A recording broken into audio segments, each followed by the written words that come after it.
The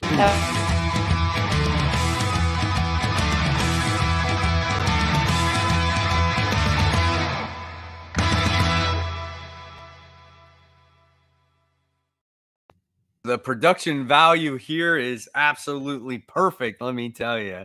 It is. Yes, we're here. Welcome, guys. It's all three of us. Weekly. All three of us. Cat made it.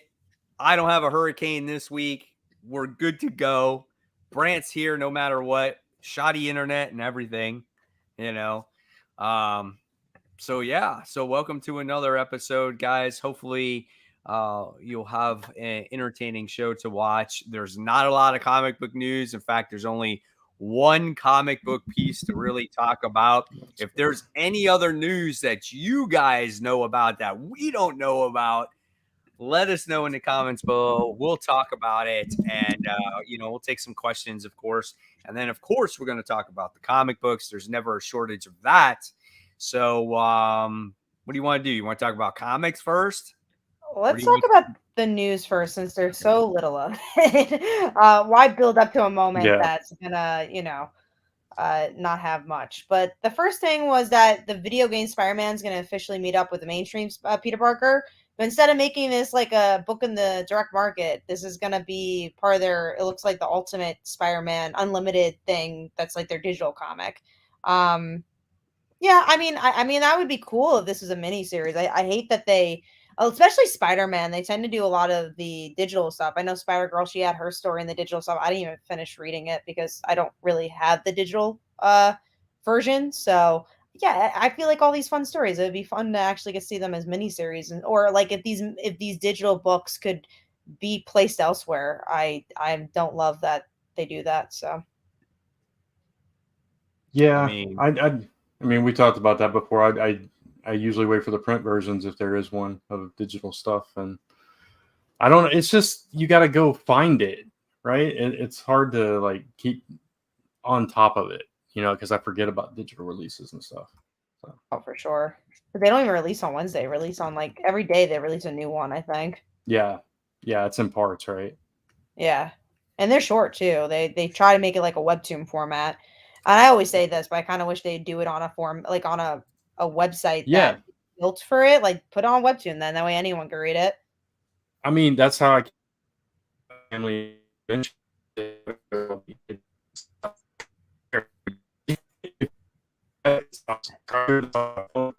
new episode. So I think you were saying that's how you read Batman Family Adventures. You read it. Am I cutting out? You did cut out a little bit. Sorry, I was just saying because I'm subscribed to it and I have the app, it pops up on my phone when there's a new episode, so I never miss it. So. Exactly. So you have like it's like you're, if you're waiting online for something, you could read it quickly. Like, oh, you're in the grocery store, you have 5 minutes, read Batman Family Adventures, and like you said, because you're subscribed, it's like all there. What given title are you talking about? For if you're talking about what news piece we're talking about, it's called. Let me see what it's called. It's Spider-Man Unlimited. It's a 12-part arc, and doesn't really tell you the issue. So it's just Spider-Man Unlimited. And then if you mean like the title of our actual video, we'll be talking about Batman. We'll be talking about that in a bit. Is Cat on the Road? Don't recognize the background. So I don't remember if I said it last week, but if I didn't, my kitchen's being redone. So I'm not in my kitchen. That's usually where I am. So that is why I'm in a different spot. So for the next couple of weeks, you'll be here. Isn't it funny though? No matter where you sit, you're always sitting and there's a picture behind you. Always. But I have a better picture. That's a signed Beatles picture. So it's a little better than that what's it called? Whatever. It's like a flower picture in the kitchen. I don't know if it even exists anymore. There's no wall over there. So you're definitely going to see a different area next time. That would be my official area because I can't even use my mic here. I'm just using my AirPods. Gotcha. You guys gotta, just for a couple of weeks, you gotta live. I can't even cook. So that's been fun. I don't have an oven. I don't have a stove. So it's going to be a fun month. It's microwave, man. Microwave pizzas and takeout. That's pretty much what we've been doing. We got a toaster oven now, and I've been using the grill a lot. Like every day, I've been using the grill. Nice. I'm just That's ordering out a something. lot. Let's get into. So, any other thoughts on Spider-Man, or we'll go into the last news topic? Yeah. No other Spider-Man thoughts. Go into the exciting news topic here. The exciting one. Hickman's gonna be working on another Marvel book. I guess this God's book was the thing he really wanted to work on, and now he's back. I think if you really look at the writing on the wall, is that he left for Substack. Substack didn't do so well, and now he's like, let's go back to Marvel. That's fine. I mean, they need a big time person there, I feel. And, you know, whatever book that he is, I am looking forward to actually reading it. I remember he did write like a small story in one of like the milestone issues of Spider-Man, and it had to do with like the Edge of Spider-Verse stuff. But when he wrote it, it wasn't very long. It was only a few pages, but it was really, really good the way he wrote the characters in the book. So I was like, could he write a Spider-Man story? Like, I don't ever see him writing a Spider-Man run or doing anything like that, but you never know, right? I mean, I would check it out if that was the case, for sure. I think whatever it's gonna be will be connected to like that God's book. I think it'll be very like out there, or even maybe a new type of series. And there will be charts. There's always Charts. Yeah. There's always even in that in the Ultimate book, there's the freaking chart in that one this past week too, which we'll definitely talk about. Does anyone understand? There's a question from Steve. Those one-page God pages Hickman is writing. I think they're just teasers, kind of like your Marvel, MCU type style teasers. Yeah, I agree. It's all leading into that event or whatever it is. People are excited for Gods. We got Mr. Negative saying they're excited. Haven't read anything from him before. Oh wow! So you haven't read anything from him before. I still think to date, I would say the House of X and Power of X stuff was probably the best from him. That's probably what I enjoyed the most. It was most consistent. I really liked the whole Avengers thing leading up into the incursions. Like that was really, really freaking good. That was a nice run. And then the whole lead into, everything that came to Battle World. Like I thought that was very creative and something different. And just like how Molecule Man was holding the whole world together and everything. Like that was just so interesting to me. Like to just create a whole other universe was mind blowing. And then I agree. Like I like the House of 10, the Powers of X and House of 10 also. Like I thought the original concept of the story was very interesting. My only issue, and my issue is still today, and is the Resurrection Protocol thing. I just feel like, in the initial, Powers of 10 and House of X, you got to see them on the battle station of Orcus, and they blew up. And then the next thing you wind up learning is that they got resurrected. And that's how you learned about those resurrection protocols. And I'm like, oh shit. Well, this is going to be a problem in the future, because that means they can die at any time. And nothing means anything. There's nothing at stake. And that's been the problem. That was my only issue with Hickman's, idea there when it came to the X-Men stuff. There were a lot of pieces I feel like that weren't followed through. Like I still think Moira, as much as they try to play with her, still hasn't really done much in that regard. Like they really hyped her up, and then she was now there. she's like a Terminator now. Who are we talking about? Moira. Oh, Moira. Okay, yeah.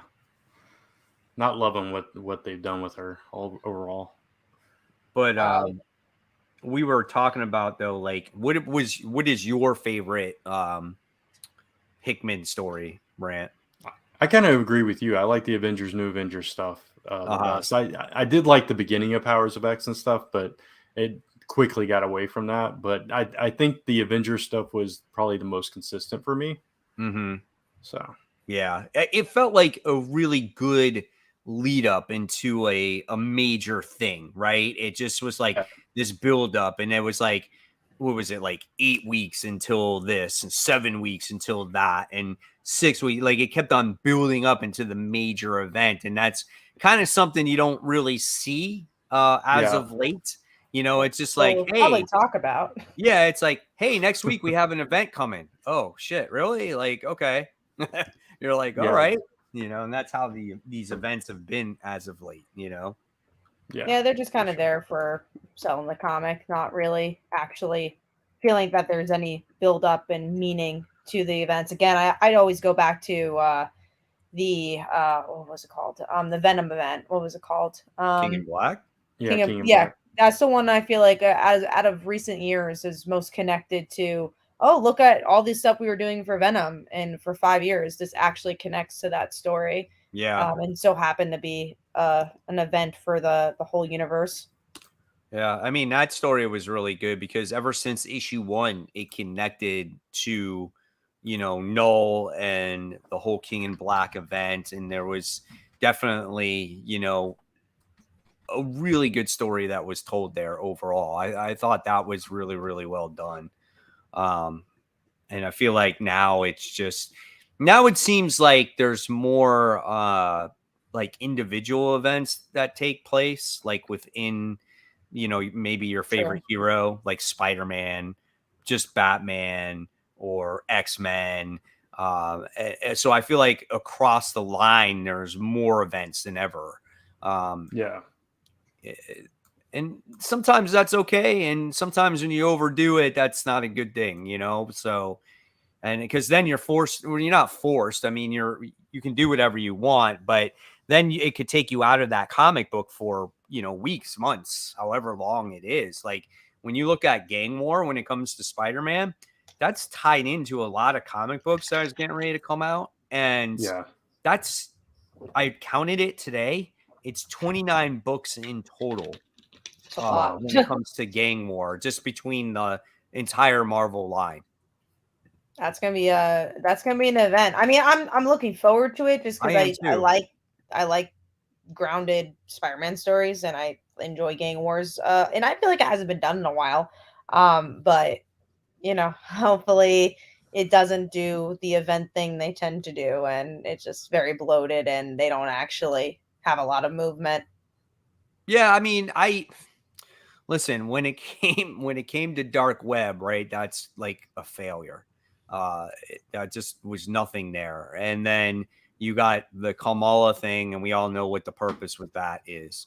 So maybe now, hopefully, it will, you know, transpire into something good, and this will be something that people will enjoy, you know, and that's all we can hope for when it comes to this new event. Otherwise, people are really going to get upset, I think, when it comes to this one.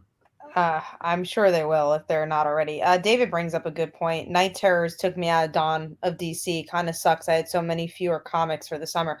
No, hell yeah. That's a great example of an event that just didn't work. It shouldn't have existed, you know? The only thing I can think of is like maybe this was something that was already drawn up, that they decided that we have to go through with it, whatever it is.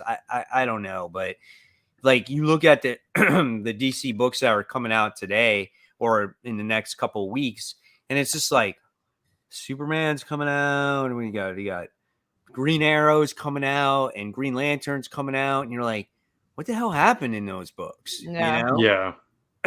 And 8 weeks is a long time for a book to take a break, especially when it just launched. Yeah, that's what made no sense to me. You know, interrupting these books that were brand new, and just to tell the story, it makes no sense, and it loses all momentum in those titles. But also only some of them, because you had like that Steel book that was out that was still continuing, and then you had like Superboy, and I'm like, all right, it was an interesting thought process that I don't think worked very well.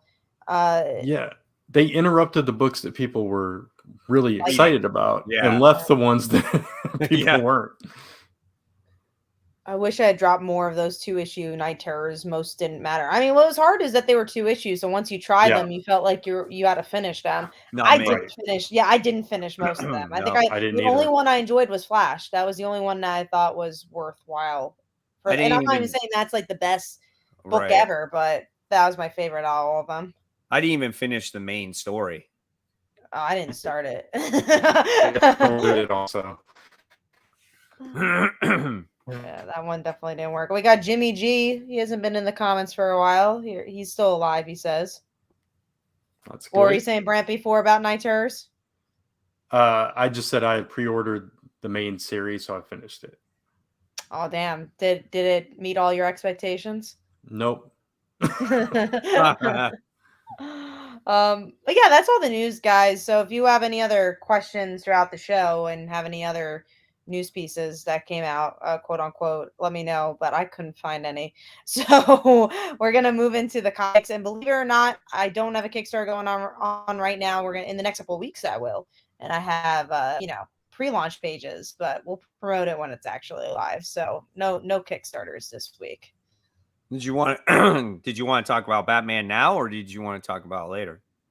Let's talk about Batman now. Why not? We're kind of already in the feel of it. But the reason I came up with this topic was, we'll talk about Gotham War. I don't think it was a horrendous book by any means, but it also didn't feel like a top tier book for me. The artwork was not very strong. I thought it was very plain.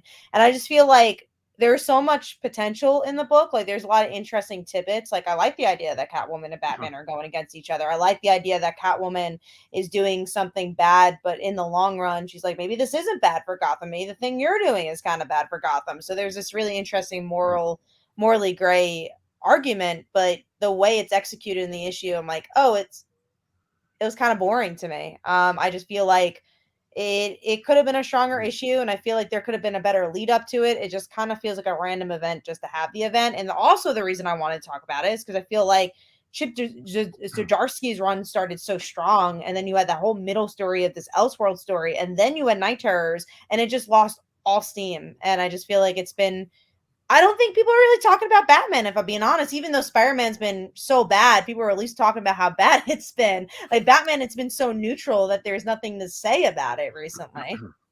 With this event, just as a tiny little sidetrack, I wonder, because none of us are reading Catwoman, I wonder if we've been reading Catwoman, if the lead up would be stronger. True. And this is crossing over with Catwoman too, right? So, he's roboting again. I know. Sorry. That's all right.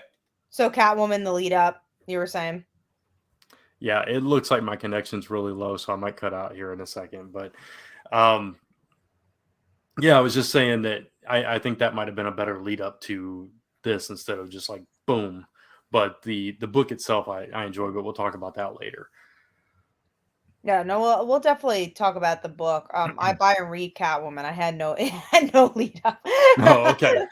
Well, I mean, just like her status, her current, what she's up to, what she's doing in DC right now, like how she came into where she is at this stage. Did they not build any of that up in Catwoman at all? Yeah, let us know, Steve. And I think Mr. Negative is reading Catwoman too. Let us know. None of us I haven't read Catwoman in a really long time. Yeah, me either. Like I couldn't tell you the last time I read it. Gotham War Part 1 was slow, but the theme and the question at hand is interesting to me. I think it becomes more interesting if members of the Bat family turn on bats. Well, you did get to see Jason do that right from the start. Comics with Den is that's exactly my thoughts. Like I think this book has a lot of potential, and obviously I'm going to continue reading it. I just don't know if it hit all the potential, and I'd be curious to see which Bat family members kind of betray Batman. It's interesting because I've been watching Harley Quinn, which I'm always watching Harley Quinn, but this season is about Harley becoming a hero and Poison Ivy being a villain, and they're still making their relationship work, and it kind of reminds me of that, where it's just like they have such different views of life, but they're still a couple. So I'm curious to see, will they actually play with the idea that Batman and Catwoman do love each other? They were married at a point, kind of. I feel like that's the interesting character development I want to see. I want to see like, yeah, they love each other. They're actually family. So it's just like to be on different sides. Like how does that affect them? And I just didn't feel that here. I didn't feel anything. Well, so this book was written by Chip Zdarsky and Tini Howard, right? Right. Yeah. Yeah. So now it's going to be crossing over between the two titles, right? So what if you're going to get strong book by Chip and then you're going to get the other side by Teeny Howard? It could be very lopsided. Hey, if there's one strong book, I'll be happier than having two not strong books. Right. Right. And I mean, you know, I guess people are enjoying Catwoman because it's still coming out, right? So somebody's loving it, man. For me, there just hasn't been a Catwoman series that's been enjoyable in forever. I think it's a variant cover by. I think that, I mean, again, Poison Ivy, I think a lot of people like too, but I think Poison Ivy has been as successful as it is because the covers are really good for the book.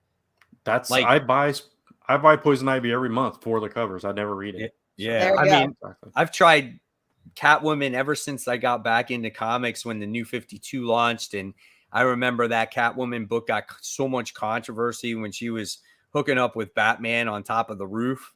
And I was like, what the hell is this, man? I'm like, what is happening here? And I read a couple issues of that, and I'm just like, this is horrible. Like, I just never liked it, never enjoyed it at all. No.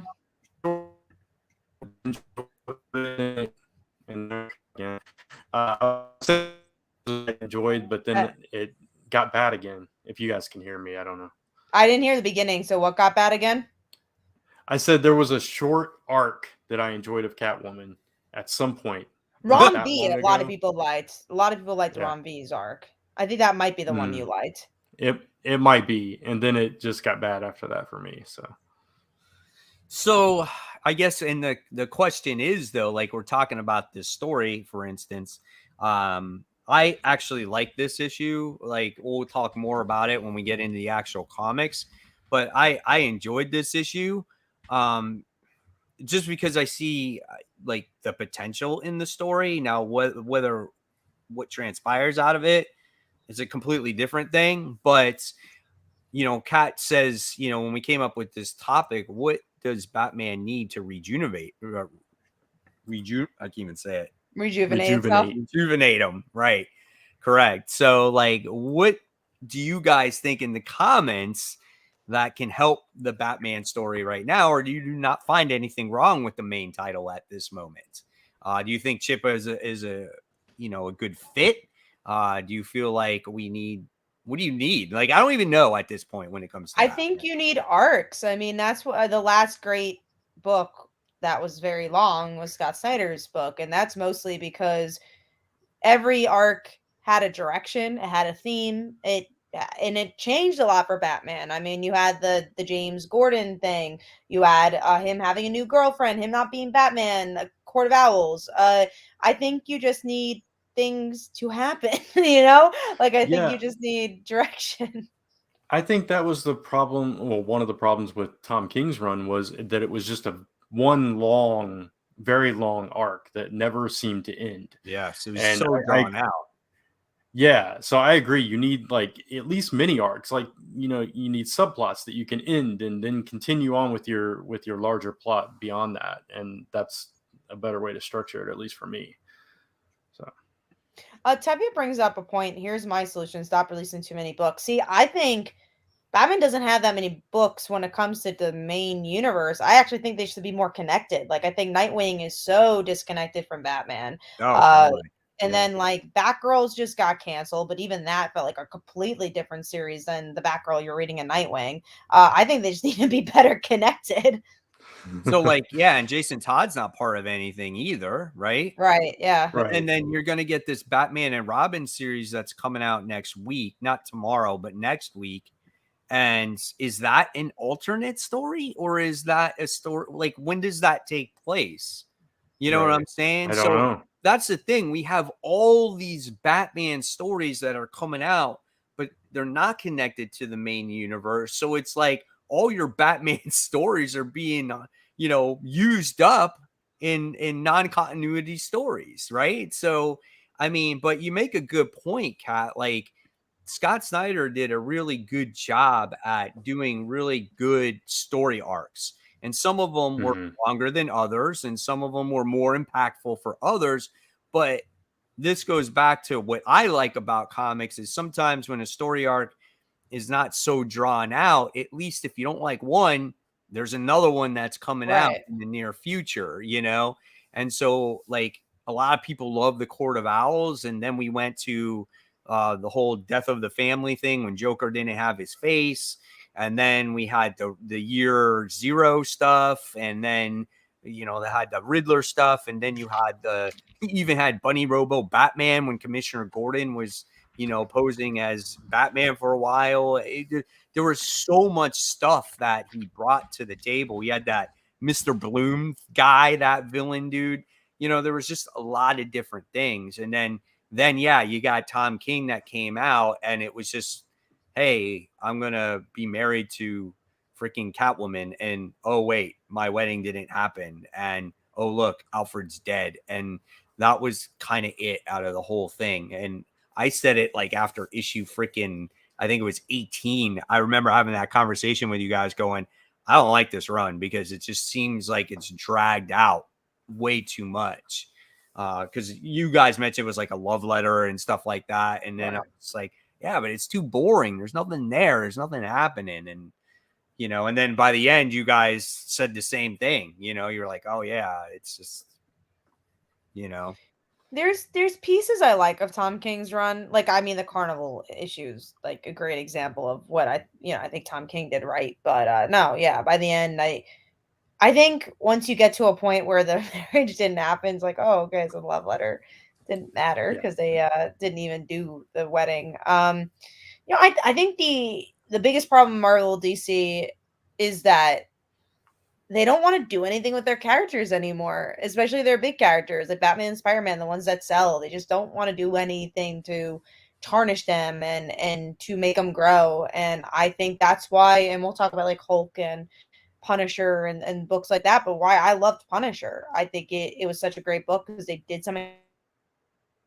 Even let it stick. The next Punisher book is not going to be him because they're following what happened in that last Punisher book. And I wish Spider-Man and Batman had that room to breathe and to just do something different with them. And I think it's a shame that editorial keeps such reins on these characters. And because you could tell it does not matter what writer goes on to these books. It doesn't matter. So they're going to continue to do the same thing over and over again. And that's, it's going to bore people. You're going to deter people from picking up these books. Yeah, I agree.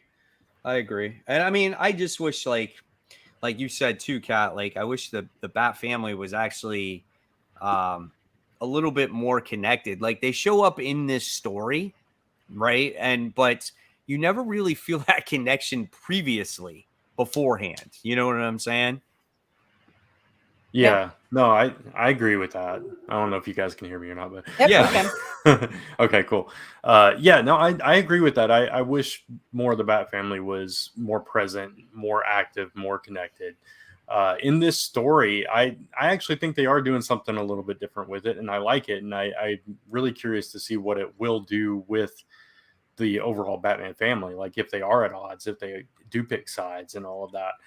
So I think we're, like you said earlier, Kat, we're dealing with a lot of interesting themes here, and hopefully this is something different. It does change and impact.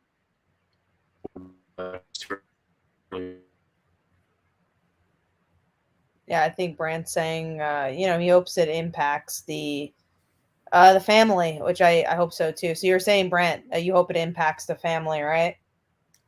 Yeah, I was saying I hope it impacts the overall Batman family, and going forward, it does have like some kind of change and effect on all of them together. Yeah. You can only hope. I will say I don't know if the first issue gave me hope on that one, because I don't know if there's like the big moment where it's just like, yeah, Catwoman's gonna. I think it's interesting. Yeah. I mean, even going to Catwoman's sexuality when they made her bi, they're like, yeah, we're gonna do something different with her. She's with this girl, and then they like said, no, we can't do that. We're just gonna forget that happened. But yeah, like anytime there's changes to these characters, it just tends not to stick, sadly. And they don't tend to do much with it. I'm really trying to think of a character that like had a big arc from the Bat family that let them grow and change as of recently. Not recently. Yeah, recently. I mean, not like in the Batman book. At anywhere, even outside the Batman book. I mean, you only saw the biggest. I mean, the character that you saw had growth outside of Batman, but a different character was Damian when you saw him in the Robin. Right. But even Right. that, like, you see Damian, and we'll obviously see where Batman and Robin goes, but has that story even picked up pieces from there? No. Not Right. since he's left that island, not since that Yeah. story ended. Right. Yeah. I think there was a mean- little bit in that Batman versus Robin thing, but other than that, I mean, Nightwing, like you said, doesn't Obviously. even interact in there. They're not even Right. together at all. And that book for me, I'm looking at that book and I'm like almost thinking of dropping it because it's just so not even what it was when it first started. You know what I'm saying? It's just Which book? the Nightwing. Nightwing. Oh yeah. Yeah. It's so hard to drop Nightwing just because it's like, Yeah, it's Dick I don't know. Grayson. It's a hard one. But it's like it's more Titans now than anything. And it's just Yeah. and it's just I haven't hated Titans though. The actual it's- Titans book, I don't think is. there's horrible. not been enough of it. There's been like two fucking issues of it. two Like, issues. That's Yeah. true. yeah, you That's know, true. it's like how can you haven't had time to, you Sure. know? But it's just I Night- don't know, Yeah. man. There's something lacking there. Like I liked Shazam, I like Green Arrow, and I like Green Lantern. Like those. But new also, Green books- Lantern has only 2 issues, so it's so hard to tell. I know, but those books seem like at a different level to me than some of these. Green other Lantern, ones. I'm excited for because of Jeremy Adams, but there was there's still like little things where I was like, oh man, what are they doing with Carol Ferris? Like I'm still a little hesitant on that. But Green Arrow, I think at least there's been enough issues. There's been at least 3 or 4, I think, of that one. I think there's and only that's been 3 of there's that. 3 issues. I don't Yeah. know, man. They should not have done Night Terrors. Yeah. What were you saying, Brant? Before you're gonna say something, I think. I don't even know. I was afraid to speak. I was afraid to just start cutting out. So No, I mean you're not cutting out now, so. Okay. I don't remember what I was going to say now, though. So, But yeah, we're just talking about that Batman stuff about what characters have made Batman or changed the character. And of course, he freezes up right now, just as he starts to talk. Just in the Of course. moment. Well, while we wait for Brant to tell us which characters all right, Brant's back. So Brant, which characters were they that you were interested in? I was going to say, changed. yeah, I was going to say long term, if we're talking Nightwing is the obvious one that evolved the most, I think. But mostly recently, short term. Yeah.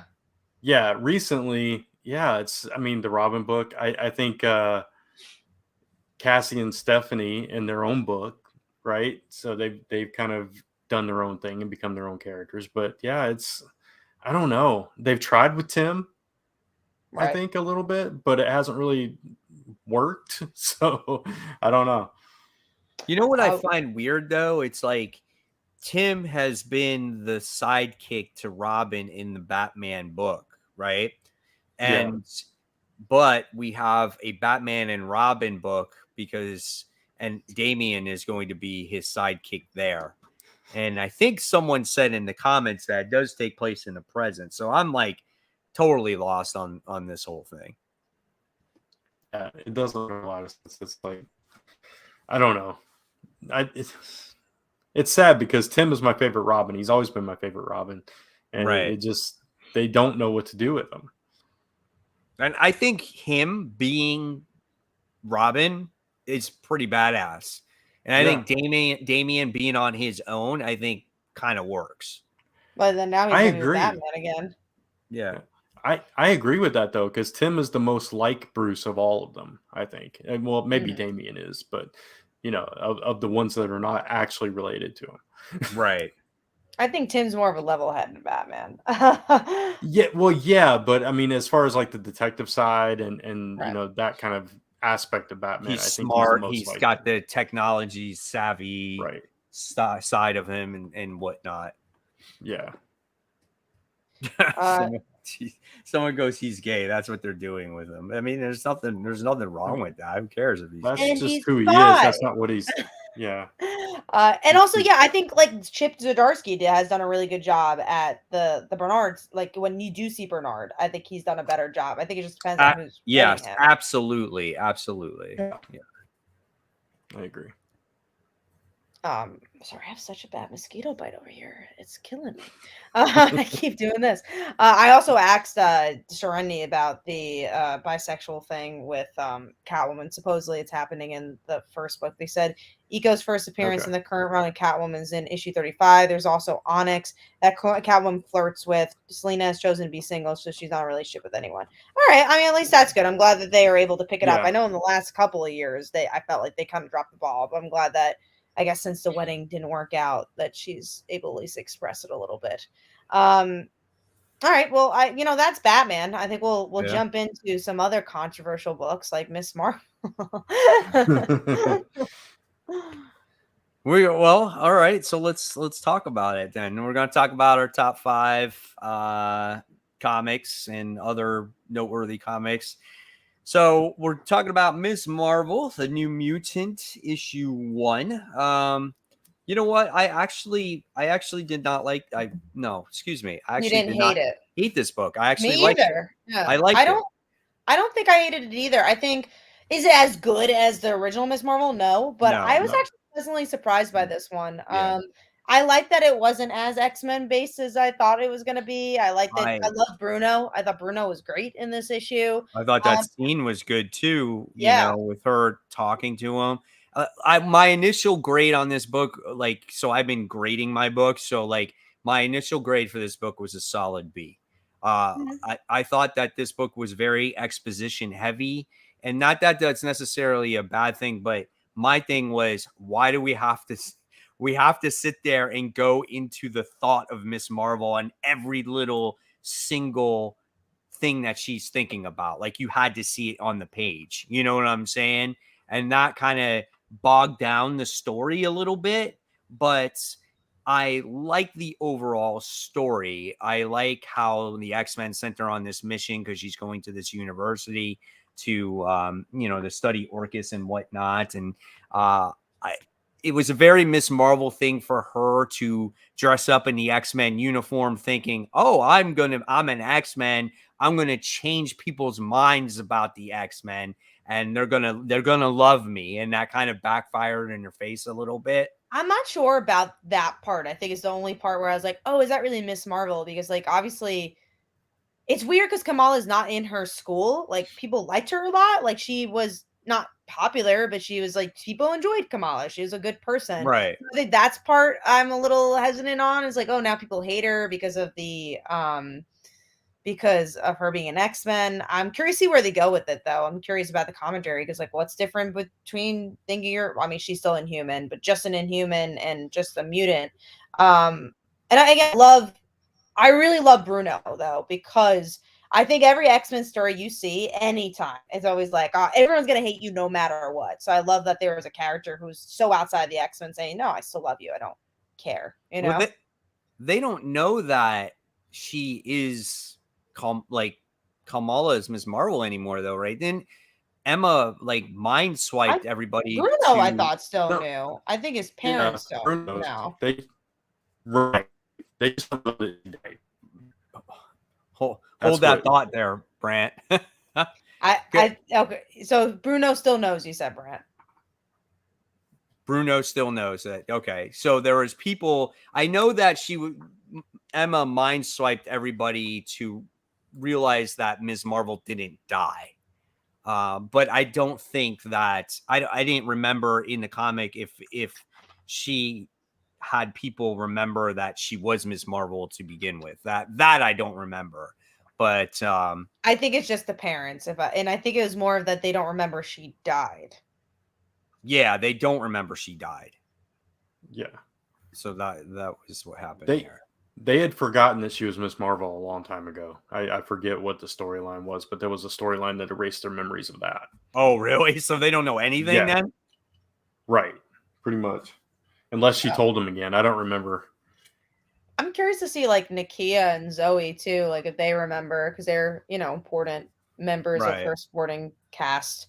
But it looks like they're really focusing on the TV show, because obviously the actress that plays Miss Marvel, wrote this book. Yeah. So they're focusing on Bruno more, because I only watched half of that show, but it seemed, Bruno was more of a prevalent character than Nakia and Zoe.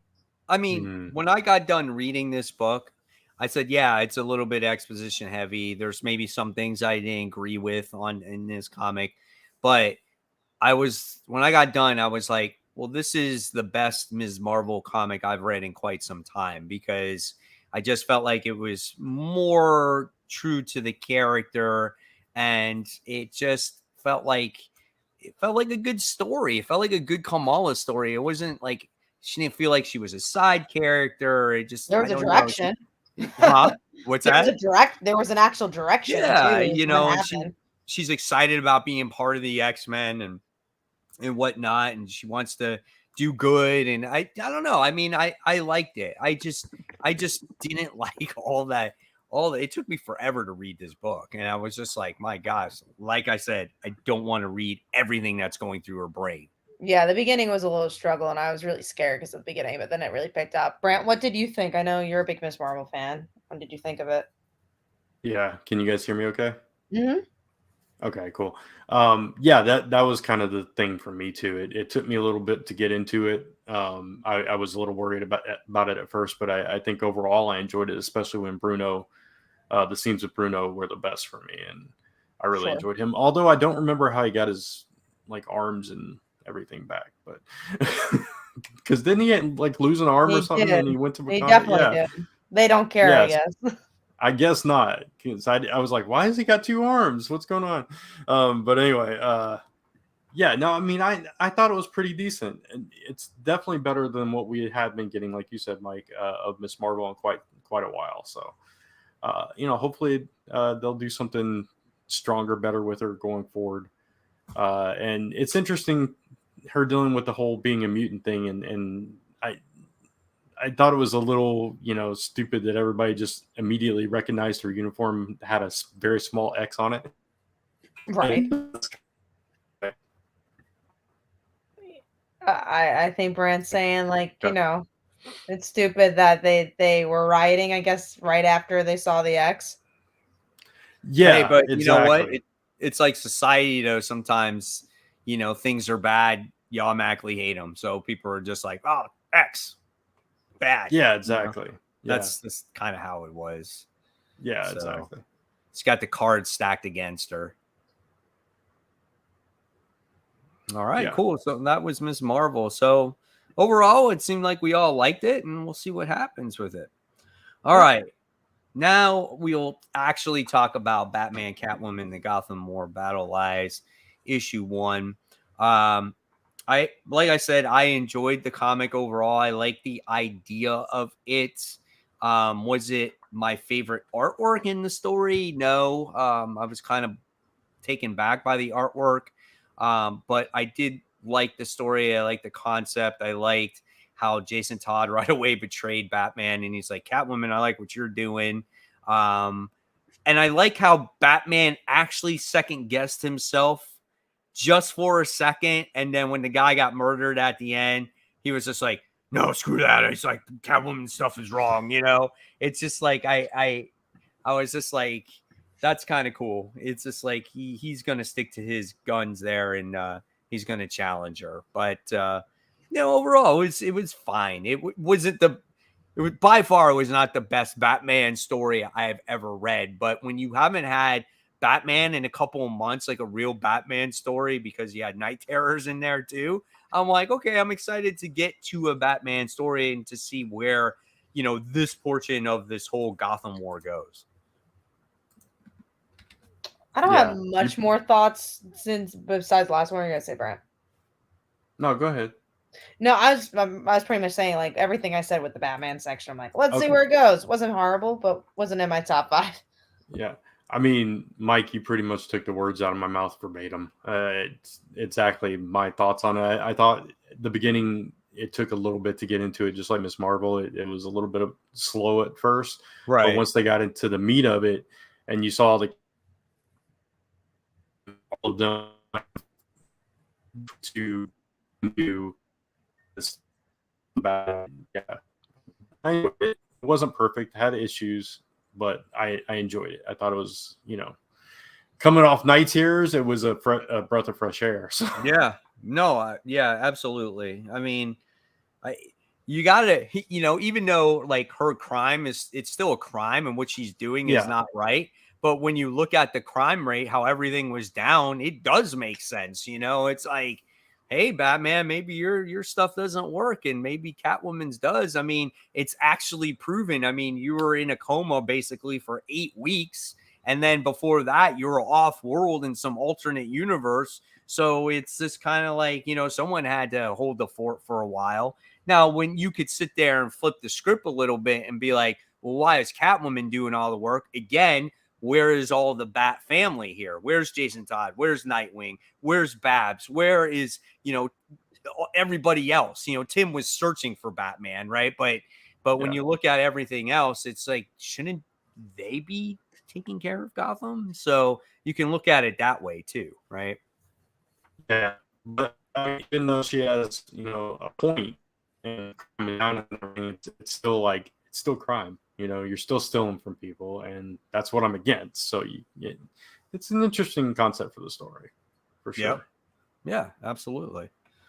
All right, so that was Batman Catwoman, and so now we'll just dive right into our number 5, and I can tell you my number 5 was actually Batman Catwoman. So we definitely talked about that comic book.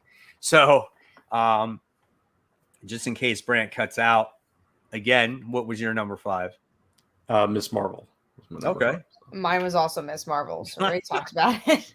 Nice. All the books we talked about were in our top 5. All right, so let's move on to Ultimate Invasion. So this is issue 3 of the 4-part miniseries. These books are a little bit longer. I feel like this story is taking a while to develop. But definitely something. Yeah, but obviously this is not the end of this because we're going to get an ongoing series based off of this miniseries. So I feel like what Jonathan Hickman is doing in this comic is he's basically just kind of introducing some of the players that are going to be into this world. That's what you saw in this issue. And you got to see, obviously, them all, memorizing Obadiah Stane, and you get to see Howard Stark and what is it? Tony Stark as, young kid. And then you wind up seeing this version of Doctor Doom, right? Which is Reed Richards in this universe. So I don't know. It looked cool. I was kind of bored by this whole issue. It wasn't my favorite. I only liked the ending. I only liked, like, oh yeah, cool. Reed's gonna be Doctor Doom. That's I like that. I was like, rest okay, of it's pretty boring. I don't know what the direction is going to be with the Ultimate Universe, but the stuff that's being told here is not what I liked about the Ultimate Universe. I think a better example of what I think worked for the Ultimate Universe is kind of the styles of like Dark Knight of Steel or Injustice Gods Among Us, where these are characters you really love, but they're put on their head. And I'm not getting that. This is just like over explaining about mythos that I'm just not that interested in, or even a promise that the Ultimate Universe is coming back. We've been teased so much. It's like, all right, well, I want to see it now. I want to see it coming to fruition. So it's just so slow. It's not my thing. But I'll still read it because I like the Ultimate Universe. I don't know if I'm cutting out or not, but I think I think the first 2 issues were better. This was very heavy on just, hey, this is the status quo of this new version of the Ultimate Universe and how things go and about all the countries involved and all that kind of thing. It was a lot of setup.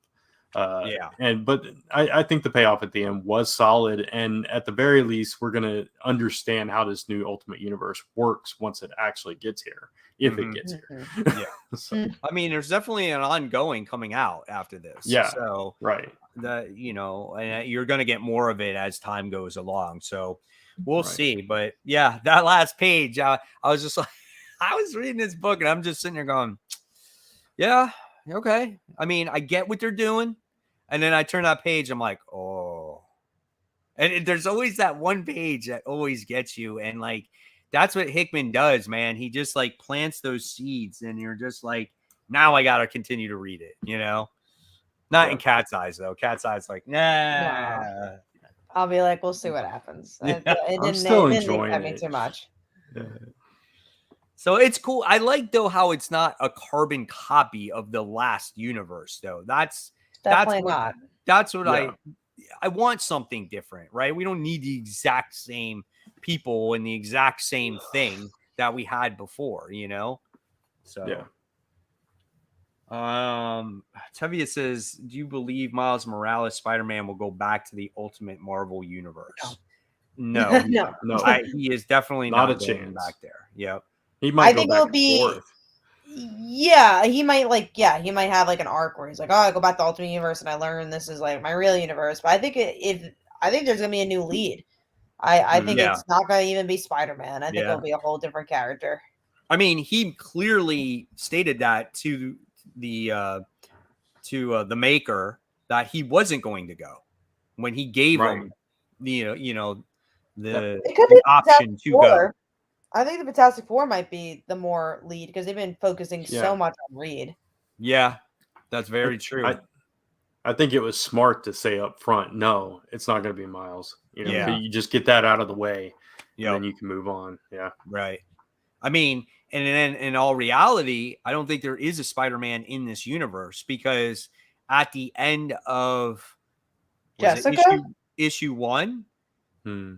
remember, right? He went to the end at the end and he interfered with the spider biting Peter. Yeah. So I don't think there's a Spider-Man in that universe. I think Mr. Negative says, I think the Miles of that universe might be Spider-Man, though, and we'll have a Spider-Woman in the Ultimate Universe. I mean, yeah, I think maybe Jessica Drew could be a really, really cool character if they do that. But Miles, he's too big of a character. If you brought him back to the Ultimate Universe, people would be. I don't think it'd be the right move. He's just too big of a character to put him to now just make him an altering universe Spider-Man. No, like he's grown so past that. Yeah, I agree. There's a reason why they brought him to the main universe. They're not going to put him back there. But you made a good point. It could be for a story arc. I could see that, but not as a permanent thing. Right. Let's see. All right. So there's that one. All right. So World Tree issue 5. Brant, you read this book. This book is really getting good for me. And I was so surprised at the end of issue 4 of what happened. And now in this issue, we find out that the brother actually gets killed because he shuts down the entire web.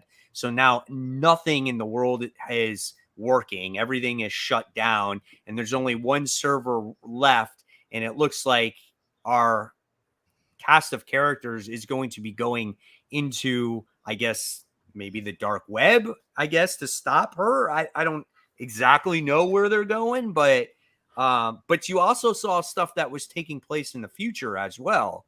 So I'm a little bit confused at the actual direction that we're going in here. Is this like Hold on, you're freezing for a second. Yeah. But overall, I really enjoyed the story. I think Brand's back. I think he's back. Yep. Okay. Is this the last issue for a while, or is it taking a break now? Or I don't know. I'm not sure. Yeah, because I saw like everybody was saying, all 5 issues are out now, and I'm thinking like that can't be the end. It just got to be the end of this first arc or whatever. Yeah. But I really enjoyed this book too. It's it took me by surprise. Sometimes it's I wait to read it because I have to like really be into it to read it.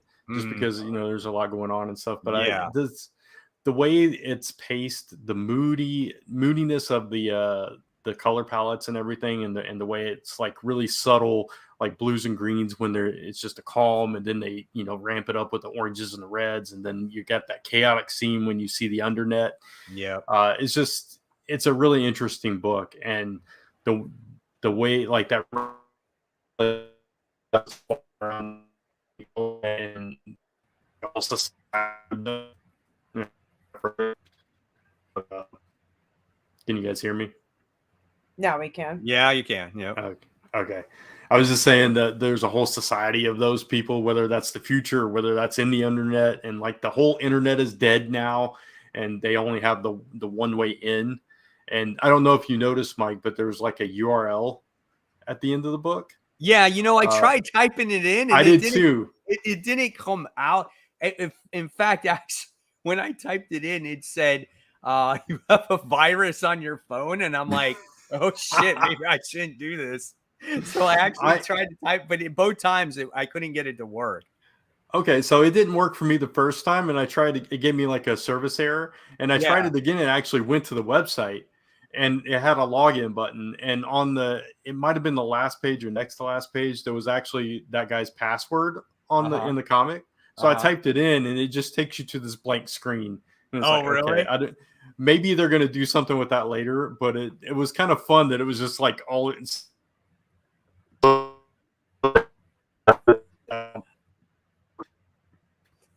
I think Brant is in the dark web. He's in the underweb. I'm in the undernet. World Yeah. Tree. Oh man, it's funny. It's a great book though. It's so good. When you found out that those two were related, I was just dumbfounded by the whole thing. And then she winds up murdering him. Like, oh my gosh. It's just crazy, man. And it's so like psycho, this book too. It's like she's so creepy and everything. Like I don't know, man. Yeah. But yeah, It's really, really good stuff. It's like a mature Stranger Things with a sci-fi twist. Right, yeah.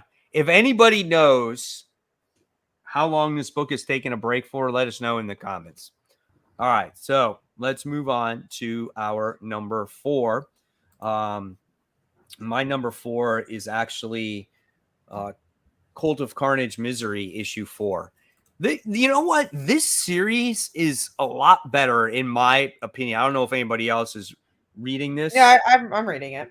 I like it. I like how I feel that they're adding more layers to Liz Allen as a character. You know, I like Liz a lot here. I don't like the arc. It's so interesting because I don't care who she's fighting, but this issue was really good because it focused on her. It focused on, like, we learned that she was abused by Harry, which was really interesting. It really was a whole story about her past. So I very much enjoyed this issue. I'm curious what it means because, like, obviously there's I think 2 issues left of this. I'm like, is this really going to connect anywhere? But like, I like Rand's stories from her. Yeah, no, I agree. I mean, again, it just adds something to that character that's always been a side character forever. You're like, oh, there's Liz Allen, here's this, and here's that. And then then you run into Menace. What's her name? Lily Holster, right? So you run into her. That was the end of the issue. And she is now Queen Cat, which she was in the book previously a little while back. But I agree right there with you. Giving her layers is awesome. She was like a failure as a wife. She's a failure as a nurse. She's a failure as a mother. And it's just like, man, they really broke her down, and it's just like, but she's going to rise above, and she's going to overtake whatever, challenge is going to come her way going forward. And I thought it was really awesome, man. It's a book that surprised me. I thought it was just going to be one of those, okay, we're just going to read this and create a new symbiote and be done with it. But it's much more than that. We did have a question in the comments. I know Brant had the same question for you, Mike. I don't know whether this has been talked about, but there are thoughts. Do you have thoughts on Immortal Thor issue 1? I enjoyed it and thought the art was excellent. Me and Brant liked it. I'm curious to see where it goes. I think it has potential. I like the art, but I heard that you didn't love it, Mike. Yeah. So on last week's show, I was listening to the show in the car, and our Brant was talking to you, Kat, going, "Oh yeah, he's like, he watched my Only Good Comics episode, and I left a comment on there, and then I couldn't come to the show, right? So." Yes, and then someone mentioned that I gave it like a D. I think I actually gave it a D minus. Wow. And then I said, oh, and then I was like, oh, is there in my video? I said, is there a thing such as an F plus? Like, I hated this comic book, and I know I'm in the minority in our group when it comes to this book, but the artwork to me was okay. But it drove me crazy how Thor was smiling all the time. I'm like, okay, maybe we're getting to what he like people make him out to be in a movie theater, but it was just so boring to me. Like, I didn't care about, you know, the frost giants in the beginning. It was so convenient that Loki had this magical stick and he sits there and he brings back the Rainbow Bridge. It was like everything that has been, you know, broken from Thor is all magically fixed in one single issue. And it's like, boom, we're going to go right to Midgard. And then all of a sudden we're going to interact with everybody. And then all of a sudden we do get this 11th realm or whatever it's called, which seemed a little interesting. And it looks like I'm going to try to continue it. I'm going to see if it does get better, just because, you know, it is Al Ewing. He has written some good stuff in the past. But I really wasn't a fan of this. And this is just a personal opinion. When a book goes to Norse dialogue, it drives me freaking crazy. No, I don't usually like the Norse dialogue either, but I like the ending. I like that. I was like, oh, these are different characters. Like, this seems different, because we don't get a lot of different stories sometimes with these bigger characters, as I've mentioned. Right. And so, like, you know, after considering it, I'll give it an issue 2, you know, because it is Thor and it's Al Ewing. And I was falling asleep reading this book. Like, I had to just like put it down for a while, restart it, and then reread it. And I just still wasn't like into it, you know? Right. So, however, it was better than the end of the last run of Thor. That I could say. What's going on with Bran? Is he all right? I think he's okay. I think he might be setting up his phone, or at least he's trying. And then I saw the comment that I was a Hannah Montana fan. I was like, where did that come from?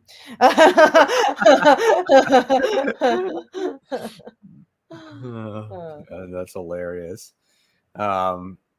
Okay, so I think we were on number 4, right? We are. So I think you did your number 4. Yes, I did mine. And so what was yours? Mine is Local Man, Gold, issue 1, which I was surprised you didn't grab. My shop didn't have it. I didn't see it there. Oh, it's a shame. It was a solid book. It's not necessary to read for the main story, so if you skip it, it's fine. But it's just like a fun issue where he meets his past self, and he has to kind of work together with Crossjack. And, you know, Crossjack's kind of a jerk, and you kind of see how he's developed as a character. And it was just fun. It was like a very old school superhero book that is very nostalgic, but also what this book does so wonderfully, it still plays with 2023 storytelling, with how in-depth these characters are and how well layered they are. So I love this book. It's fun, and it was a good one shot. Okay, cool. All right, so we'll wait for Brant when Brant comes back, we'll go back to his number 4. So let's talk about Devil's Cut issue 1. So interestingly, someone in my comments said you were the first person who put Marvel's Age above DSTLRY. And I didn't love this book. First of all, I hate these magazines. You liked Marvel's Age better than this one. More than this, yeah. I did too. Okay, so at least we're both in the because I thought with Marvel's Age, I like the last 2 stories a lot. I really like the story with Jane Foster and that girl, where that girl was like, oh, I don't even like superheroes. And then she sees Jane and she's like, wait, I do. And then you have the Steve Ditko story in the end. So I'm like, I understood the theme of it. I understood, like, it's about, you know, trying to celebrate old Marvel, but then also talking about the themes of what Marvel is. Now, is it a must buy? No, like, you don't need to pick it up. But if I had to compare the 2, I thought that was better than Devil's Cut, which just felt like is edgy for the sake of being edgy and wasn't selling me on anything. I'm like, okay, so am I following this story? It's like, cool, these writers can tell sex and violence now. That's interesting, I guess. Like, yeah, so I get that this new company is coming out, right? And I did not need this book to exist in order to let me know that these writers are good writers, right? Exactly, creators, right? And so, and I made an actual video between these 2 comics, on comparing the 2, right? And why the Marvel one was better. Now, the price point, $10 comic books, I'm just not into. Anthology stories, I'm not into. But when you have a book like Marvel, or a company like Marvel that's been around for 60 years, And you know right? these characters And already. know these characters, then you can get away with an anthology book. But when they did this anthology book, they still did it better than the Devil's Cut one, because the stories had room to breathe. There's about 10 pages. I counted it. 10 pages on every single story. The X-Men one had 14 pages. The shortest story was the Steve Ditko story, right? And the Stan Lee story. That one had the least amount of pages in there, but it was still impactful. It still had like 7 or 8 pages, where the Devil's Cut story had 3 pages, maybe 4 max on every single story. So right as you start to get into a story, the story's over. And a lot of people said, well, these stories are going to be continuing.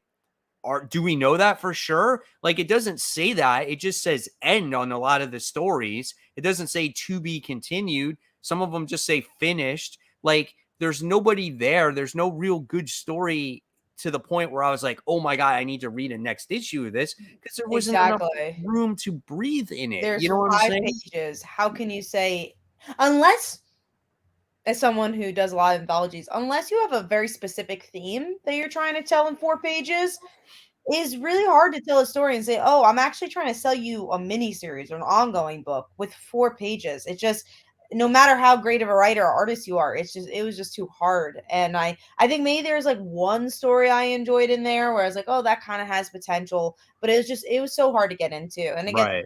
just one. I'm not saying it's perfect. I'm not even saying you have to pick it up, but I was like, No. there's some stories that from beginning, middle, and end I got sucked into. Again, that girl is a great example. And the reason I used the girl of Jane Foster is because she's not really she's a new character, right? She's a character you don't know. She's not Spider-Man. She's not the Human Torch, but you got sucked in because there's just a little bit of room to say like, oh, she's a person who doesn't believe in heroes. Now she does. It's a very simple story. This felt like the Devil's Cut just felt like you're telling such a big story, but you're not finishing anything. Like, it didn't feel like a beginning, middle, and end. There's no story that Jane Foster book had feels though too, because the girl's mother died while having a stroke in an alley, and none of the superheroes helped her. They didn't realize that she was dead. So it's impactful that way. And same with the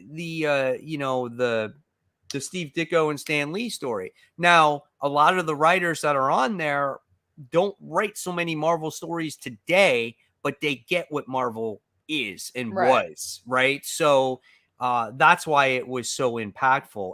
My thing was, when it came to this book, was what Devil's Cut should have been a bunch of maybe 10 or 11 $1 books, and do 10, 12 page samplers that way. That'd be great. And put them on the shelves and let people pick and choose what story they want. That you can do, where it's just like, that's advertising to me, not especially as a new company where you don't know what stories you're getting. You're like, ooh, should I like invest in this new company? And obviously, luckily, the people behind it have done a lot of stuff. The creators on here have done, I think the people behind it have done Comixology, if I remember correctly. So like, yeah, you trust the company in that regard. But I'm like, oh, how am I supposed to know there's going to be a world tree or a nice house on the lake? Like, how am I supposed to know if I'm going to like any of these stories? I agree. I remember Vertigo when they released, like, way back in the day. I want to say like 15 or 20 years ago now, when they were releasing their new slate of books. They released dollar issues where it's like, check out our first issue for $1, or like a sample of our first issue, and then you could read the rest when it comes out. And that's a great way to like just test it out. I think Brant is back. I couldn't and get you look better. I couldn't get any audio things to work with my phone, so it's up there. But anyway, I'm back on the computer. I just tried these to see if maybe it was my earbuds that was causing the problem. You are moving well, so yeah. So maybe that's it. Maybe I just can't use these earbuds I bought, which sucks. That's crazy that could happen, because you look perfectly fine now. We were talking about DSTLRY, the Devil's Cut, and we had a big conversation about versing that with the Marvel's Age book. Did you read both those titles or no? I read Marvel's Age. I couldn't get that. It's in my pull list. I don't think I can get it till the 19th. So yeah, I didn't read that. But Marvel Age was okay, but it was not necessary.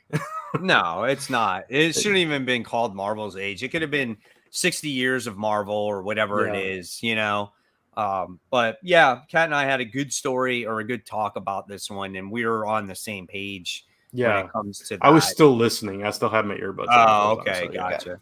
So yeah, sampler books would have been perfect for that, man. Just do 10-page stories, something that has a beginning, middle, and end. So it has room to breathe, and you can get attached to what the story is going to be about. Like, you don't have room to tell a story there. Yeah, I agree. I did see a lot of positive reviews for Devil's Cut, though. I know, and that's what I thought was so interesting, because I was telling Mike, like, a lot of people commented on my videos and saying, like, oh, you're the first person, and obviously me and Mike, I guess now, are the first people to say you didn't love Devil's Cut. But yeah, it doesn't mean I'll dislike the stories when they come out, but Right, exactly. I don't know if I got enough. I feel as a book that just trying to, what are you? Like, what company are you? What are you trying to promote? I think they're trying to sell that they have sex and violence. That's what I kind of got by the end. I think that's what it's going to be about. But so does Image, so does all the other independent companies. Kickstarter. It's interesting, their business model. I will say that, because like, you can't get the book digitally right now. They haven't released it digitally, and it's like their books are only going to be available at certain times. They're doing drops like you would with fashion lines and stuff like that. So it's a really interesting business model. I don't know if it's going to work for comics, but we'll see. Right. There is a comment here from Don. He says Marvel value stamps were reintroduced into it, which is correct. In the back of this Marvel 1000, you got to see new value stamps. I think it had like Gwenpool, or no, maybe I like Spider-Gwen. It had Jeff in it. Yeah, it was funny. And I'm like, that's cool. Like, to me, it's hitting nostalgia. It's again showing what Marvel was at a certain point in time, so I thought that stuff was kind of neat. Yeah, that stuff was neat, and the stories weren't bad. Like, overall, I skipped the Captain Marvel one because it was just really long and I wasn't interested. Right. But all the rest I read, and I thought Spider-Man stories. Spider-Man story was good. Yeah. The story about who is it? The first Human Torch, that was actually kind of good too. I like the Jean Grey one even. So yeah, Jean Grey one was pretty cool. That one was written by Rainbow on that one. Yeah, and had Marguerite Savage on the art. And then I like the Stan, Steve, and Jack story at the end. Yes, that's what Kat and I were talking about. Yeah, it's like they're just drawing away, reminiscing, talking about things. It's so cool, man. Right. So yeah, not bad. All right, so now, Brent, what was your number 4? My number 4 was actually Ultimate Invasion. Okay, gotcha. All right, so now we got done with Devil's Cut. We're going to talk about number 3. So we'll go right back to you, Brent. What was your number 3? Local Man Gold. I heard Kat talking about it a little bit. I thought it was a fun story. It was you didn't have to really read a whole lot of the first one to get of the regular series to get what's going on, but I thought it was fun that the way they incorporated like all these Image characters and of past, and it wasn't like your typical characters. It was like these kind of forgotten characters a little bit. So it was fun. It was a fun issue. I enjoyed it. Cool. All right. So now we're going to talk about Incredible Hulk Volume 5, Issue 3. I do like the Incredible Hulk. However, for this particular issue, I didn't dislike it. I just felt like there wasn't enough or any story progression. It basically was just this big battle between Hulk and this crazy giant ass monster. And you got Charlie, who is the supporting character, sitting there going, I want to be with you, Hulk. I want to be with you. And that's pretty much the entire issue, really. I mean, there was nothing that really was like, oh my gosh, this was so awesome. I mean, yeah, action's always fun, right? But I want to see more character growth, and I want to see more story development here. The one thing that I did notice is Hulk said the word stupid in this book probably about 8 to 10 times. But See, I really like this issue. did you really? I really like this issue a lot. I thought they did a really good job I really like the relationship between the girl and Incredible Hulk, because the whole progress of it. That I like. I want to see more of it though. And I think that was kind of the point of the issue, was him kind of fighting her and saying, no, like, you can't trust me. Like, stop. I don't want to be with you. And she kind of makes this promise that, yeah, I won't trust Bruce, but I'll trust you. And I was like, okay, I'll team up with you. And I think that was kind of the whole point of the issue. And I love the feel of this book. I love the horror vibe to it. And I keep saying it reminds me a lot of Immortal Hulk, but in a way that is still different. And I've never seen a follow-up to such a big book like Immortal Hulk. Actually get to see them do their own thing, try not to copy it, but be almost as good. And I'm loving this series a lot, and I think the art really helps for it. The vibe helps. This is what I want to see from Marvel Comics. I want to see distinct genres like this, and I'm really enjoying this book. So I like the horror feel to it. I like how it's different. Like, it's not so, it doesn't seem so overly complex. Right. Like, no, it's not complex at all. Right. So it's got the best of both worlds. It's almost got like old school Hulk, but a new feel. Right. And I'm not saying that I dislike the issue. I'm just saying that I just felt like I needed a little bit more plot to it. That's all. But there's no way I'm not gonna drop this book. It's never going to happen because I love the horror feel to it. The one thing that I feel like Marvel is doing really well right now is in that horror side of things. Yeah, there's a lot of horror books that I feel that maybe you may not read or Brant reads, but that I really am enjoying. And like, which ones do you think? Well, one is Ghost Rider. I've mentioned that a bunch of times. And then you got this Ghost Rider Wolverine story that's going on as well. I think you guys are reading Blade, so that story is actually really good. Immortal Hulk is really good.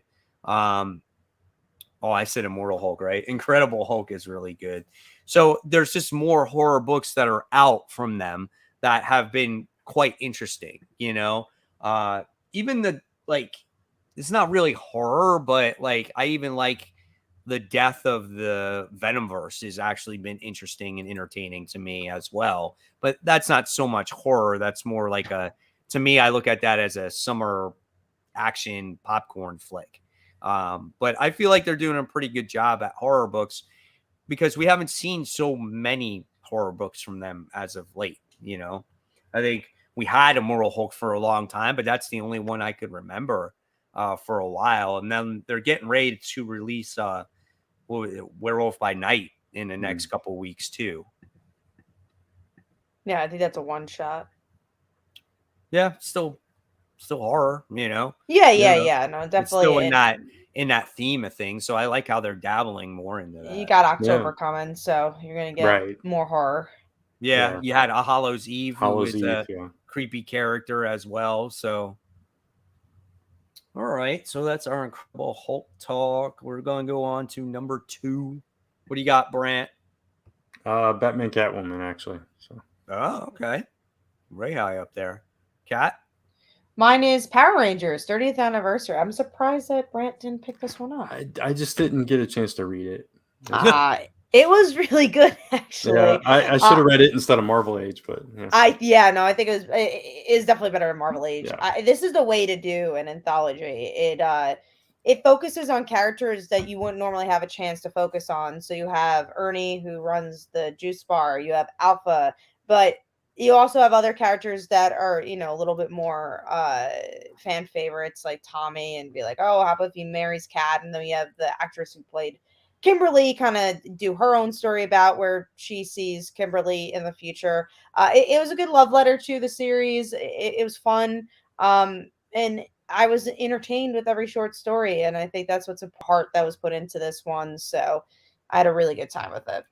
I saw a picture of her finding it in the store. It might have been in your group, Mike. I don't remember, but somebody posted a picture of her. Oh, that's fun. picking up her book in the store. So that was cool. Oh yeah, it was in the group. Yeah. All right. So let's see.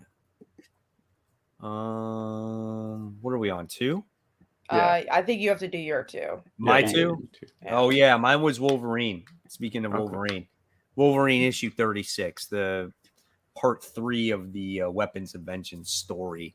Again, really good story. Wolverine, Ghost Rider teaming up to try to take on this this kid that has his supernatural entity attached to him. This actually does tie into the Fall of X stuff, believe it or not. There's this guy that has this ability to expel the entity from this kid. And what happens is they wind up capturing Wolverine, and this entity comes out of the kid and goes into Wolverine. And now he becomes freaking Helverine. And he's just riding around in a freaking bike, and he's got his flames going on, and it's freaking insane, dude. It's just fun. And Yeah. again, the artwork like is almost like Hulk, Cat. It's just Okay. dark, it's gritty, it's scary at times. It does such a great job at just having that feel to it, you know.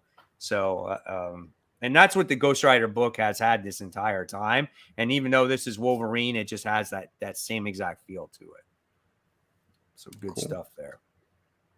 All right. Let's talk about Blade.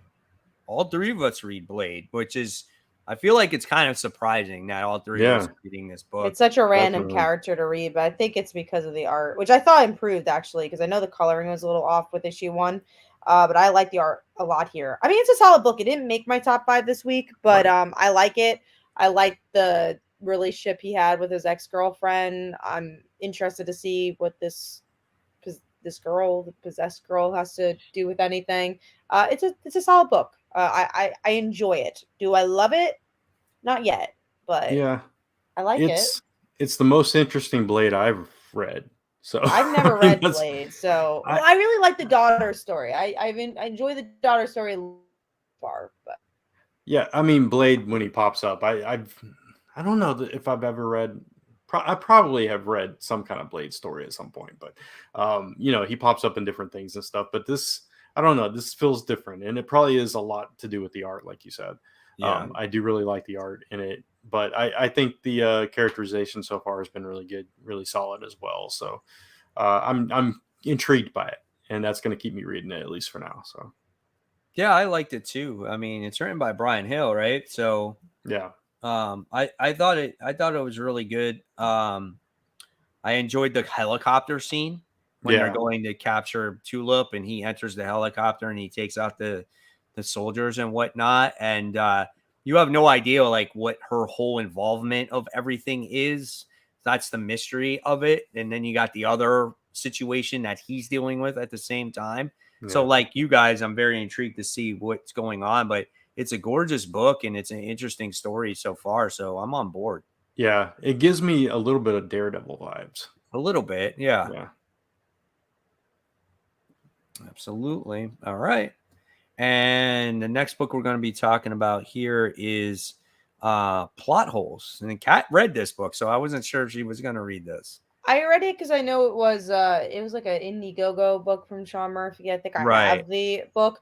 I like his art a lot. I did not love this story. It was right from the beginning. You're thrown into it with all these different characters, and I don't think I was never able to like catch on. Be like, all right, who's this person? Who's that person? It was just way too much for this first issue. There's a lot that this book throws at you. Yeah, I liked the concept. The idea is there. It's something very different. And what this book is, Brant, it throws you for a loop from the beginning because you feel like there's these cast of characters and they're doing battle against like these aliens, but then they're talking about, oh, we need to edit this scene and we need to do this. And you're like, what the heck is going on in this comic book, right?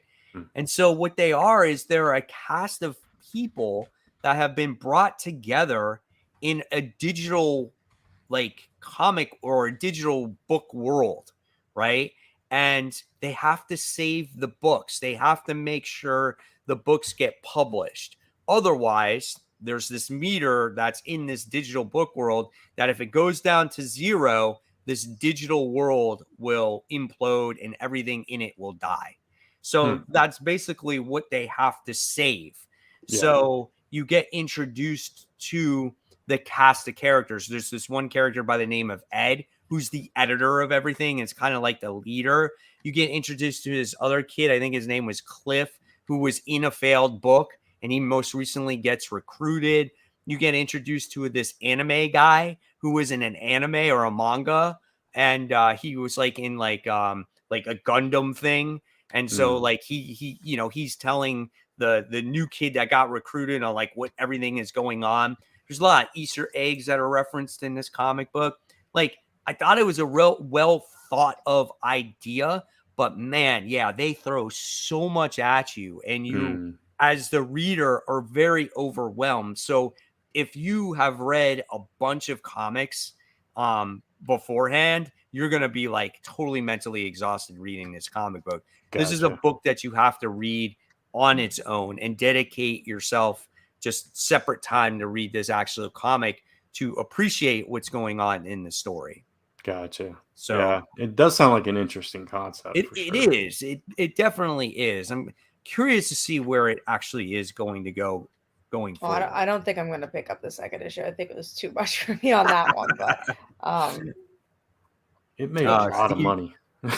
Yeah, it made a lot. Yeah, they did like well. $266,000. Wow, man. It was a graphic novel too, so it's like it's done. Like that was not just a single issue. Right. Plot holes was such a clever idea, but it just didn't work for me. I don't plan on continuing. I completely understand because it took me a while to like digest everything. Like when I got done reading that book, I was like thinking about it for a while. I'm like, okay, now I understand what's happening in this comic book. It's pretty wild, man. Okay. So, all right. To number one. Kat, what do you got? Is it Hulk? Mine is Hulk. I really like it. I like this book. Brant? World Tree. Mine was World Tree also. Nice. So pretty good stuff right there. All right. Pretty awesome. So I guess I'll hand it over to you now. And we're going to do the most anticipated for today or tomorrow. Yeah, hopefully I don't cut out today and tomorrow, I suppose. Yeah, so I there's some crossover between us, but it's not as much this week. Yeah, not as much. There's different picks, I think. Amazing Spider-Man would not put on my list. So, let's talk about that. That's Cat's number 2 and Mike's number 3. Amazing Spider-Man. Amazing Spider-Man. Yeah, I really liked the last issue of Spider-Man, which is why I was anticipating that. Yeah. I was just like, all right, like he's evil now. That's interesting. Like I really liked last issue. So he's also back in the black suit this issue, I think. Yeah. And he's hunting Kraven. Yeah. So that's cool. Interesting. Yeah. Listen, you guys, didn't you guys talk about this book and I wasn't on or something like that? Yeah. So you guys were talking about like the relationship to Peter and everything like that. Like, so listen, don't you find this relationship with Kafka and Kraven kind of weird? Like they're hooking up. You obviously know that they're, you know, nothing in this book is weird anymore. Like I don't like it. Think about like, it. Kraven's into all that beast animal stuff. So like, does he go to he goes to Queen or Goblin Queen and sits there and goes, you know? Hell yeah. No, he's pretty into good. He's into it for sure. Hey, at least she's back. I like the character. Like I'm glad she's doing something. Good. It is definitely not the weirdest thing that's happening in this book. No, I don't know. I guess maybe also I don't know if you guys can hear me or not, but visually they just look cool together. Yeah, they at do. least the way they were illustrated in that book. So. And I'm just like, hey, someone's getting some action in this comic because we know it's not Peter. Not Peter. Right? MJ looks like she's Robbie on the rough side with Paul these days, you know. who knows what freaking Black Cat is doing right now? So it's like the wedding was being a bust. jealous So, about Peter, I guess, even though who knows why they broke up in the first place. yeah, right. Yeah. So yeah, the wedding was messed up. So it's just like no one's getting anything. So No it's like, love. hey, let's put these two villains together randomly and have them just hook up, and he's going to take out those sins. And now the sins are like a thing now. They just get passed along to random people. Like whoever thought that was a thing, you know? It's like a symbiote. It's like, oh, you can get injected into me and now I'll become evil. But I still think it's cool. I think it's neat that he's going to put on that suit, hunt Craven, and, you know, we'll see what becomes of it going forward. That was Mike's 3 and Cat's 2. So my number 3 was Batman 137, just because of the Gotham War stuff. I want to see what happens next. Gotcha. Okay. I mean, well, I don't know if I'm excited for it, but I'm reading it. Yeah. So let's talk about your number 3 then, Cat, because I don't think Mike and I are reading this. So as you should be. Peacemaker. I love this book. It's so good. It's comedically on point, but it's also a really emotional story about Peacemaker having no friends and like just not feeling like he belongs, and all he wants to do is save his dog. And it's a really, really good book. I very much recommend it, and I'm excited for the next issue. cool. So I was reading this. I got to issue 2, and just my work schedule got in the way, so I fell off of it. That's really the only reason why. Yeah, I catch up or get in trade. I mean, we'll see if it finishes well, but so far it's been pretty solid. I think I actually did read the first issue, and I didn't hate it. So I thought it was good. Yeah, I thought it was funny. Hilarious. It was really funny. All right, so we talked about Amazing Spider-Man. Let's talk about your number 2 then, Micah. Wolverine, Ghost Rider, Omega, which you kind of talked about a little bit earlier. Yeah, it's the conclusion to this whole thing. Yeah, a little short story, like I said, between the 2 titles, and like I said, Wolverine is Helverine right now, and when you combine Ghost Rider and Wolverine together, that's what you're gonna get. And now he's going on the hunt for mutants, because that was this whole thing. This guy that made this, he's working for Orcus, and he's having Wolverine go out there and search for mutants. So that's how the whole thing ties together. So gotcha. Yeah, pretty badass. Cool. And speaking of mutants, my number 2 and your number 1. I think he's mentioned the X-Men issue 26. So those are both your number 1, Mike, and then Brant. Where's X-Men for you? You said number 2? 2. Yeah. So before you go cut off, Brant, Yeah. why is that on your most anticipated I mean, list? because it's the Emma and Tony issue, right? So it's I want to see how that kind of comes to be, right? We got teased with it in Iron Man. Now I want to see like how they get together and all that stuff. So. Yeah, I'm picking it up. Yeah, I like them together. I think they're pretty good. Obviously, the marriage is for a thing for them to work together. That's really what it is. It's almost like an arranged marriage type of thing, Right. But they do work well together. So I'm curious to see if this relationship actually develops into something special, or if it's just a business relationship. Right.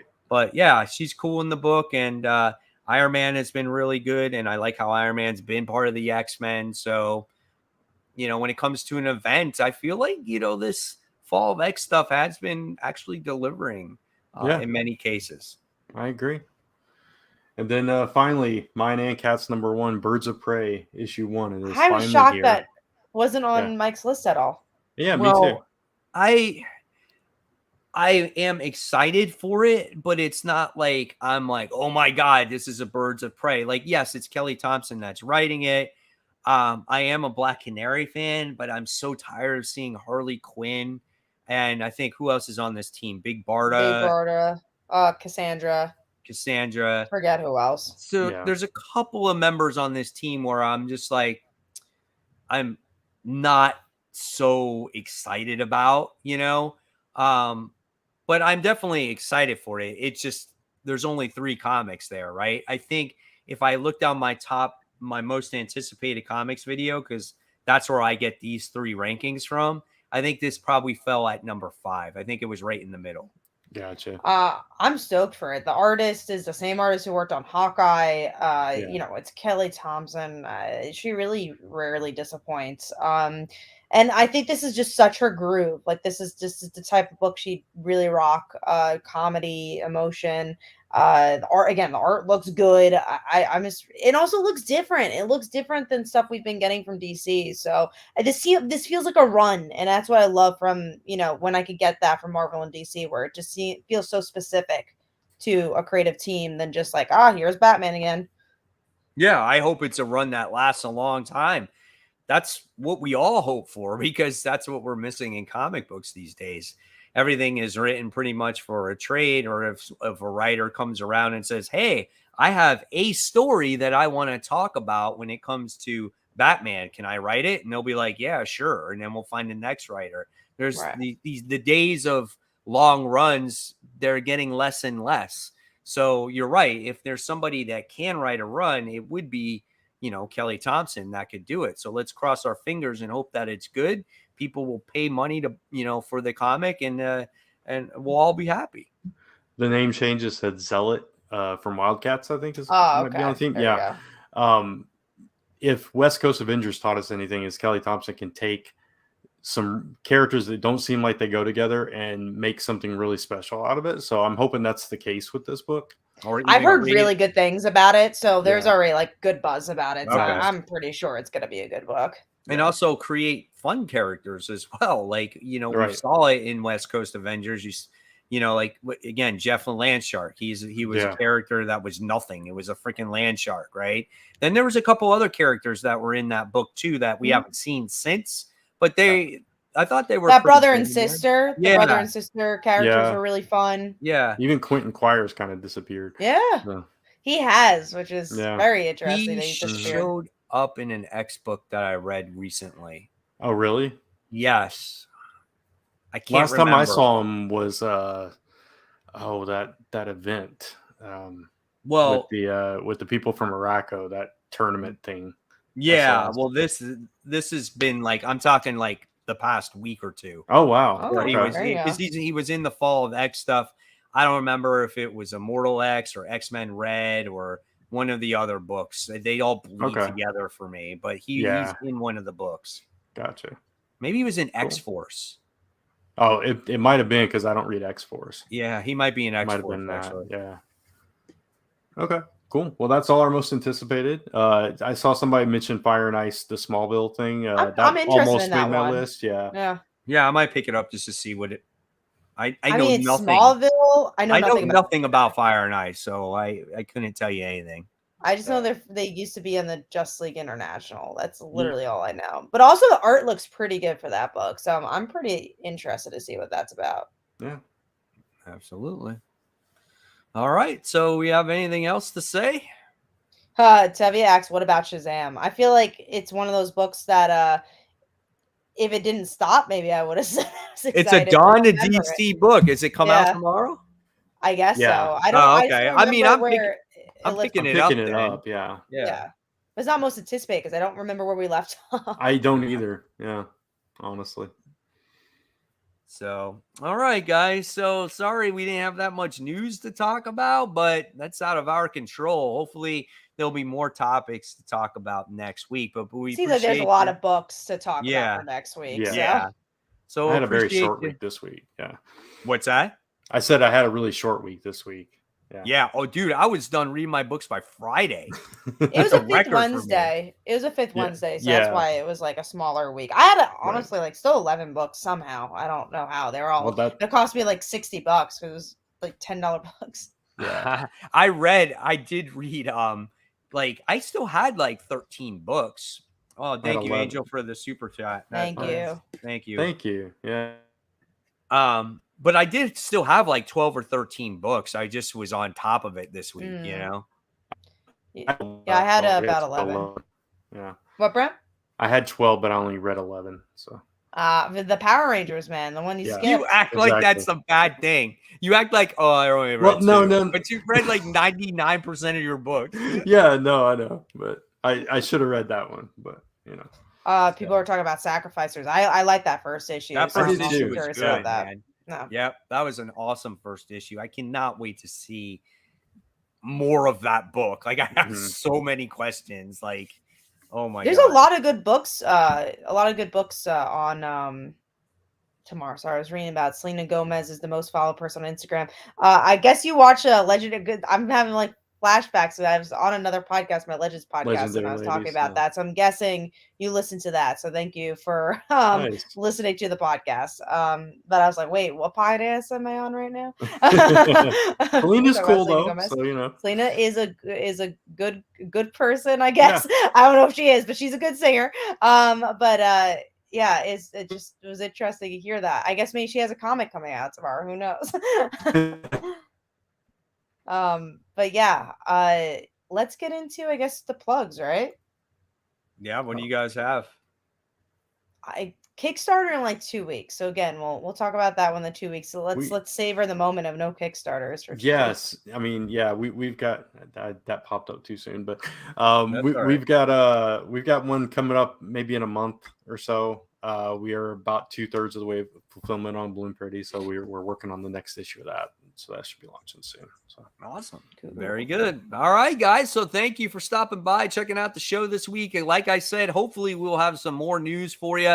We'll have great comic books, of course, to talk about. So until then, make sure you like this video, give it a thumbs up, hit that bell so you don't miss any notifications from us. Follow us on the social media, which there's a lot of things now. There's Facebook, there's like freaking X, there's Instagram, Messengers up there now. You got the Messenger thing. So like I said, I needed an extra icon. MySpace.